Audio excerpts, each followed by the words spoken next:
আসছে রমজান মাস, তো ছোলা তো আমরা সবাই খাবো। তো আজকে মশলা কম দিয়ে কিভাবে ছোলা রান্না করতে হয় সেটাই দেখাবো।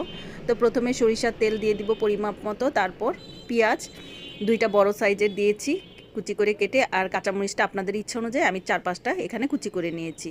যখন এটা লালচে কালার চলে আসবে এর মধ্যে 1 চামচ পরিমাণ দিয়ে দেবো আদা রসুনের পেস্ট। একটু নাড়াচাড়া দেওয়ার পর এর মধ্যে দিয়ে দিব 2টা বড় সাইজের টমাটোগুলো আমি অবশ্যই ছোট ছোট কুচি করে কেটে নেব, যাতে সহজেই ম্যাশ হয়ে যায়। তারপর দিয়ে দিব স্বাদ মতো লবণ, আর টমেটোটা গলে আসার জন্য একটুক্ষণের জন্য মানে 1 মিনিটের জন্য আমি ঢেকে দেব। ঢেকে দেওয়ার পর এই যে নরম হয়ে এসেছে, এর মধ্যে আমি ছোলাগুলো ঢেলে দিব। এগুলো আগে থেকেই সেদ্ধ করা ছিল লবণ আর একটুখানি হলদি দিয়ে। তারপর এটার মধ্যে একটু নাড়াচাড়া দেওয়ার পর আমি এর মধ্যে দিয়ে দিব সে আগে থেকে সেদ্ধ করা আলু। এটা আমি হাতে চটকে নিব, এটা আধু ভাঙা থাকবে, যার কারণে আমি এটা ম্যাশ বেশি করব না, ভাঙা ভাঙা থাকবে, এটা খেতে খুবই স্বাদ লাগে।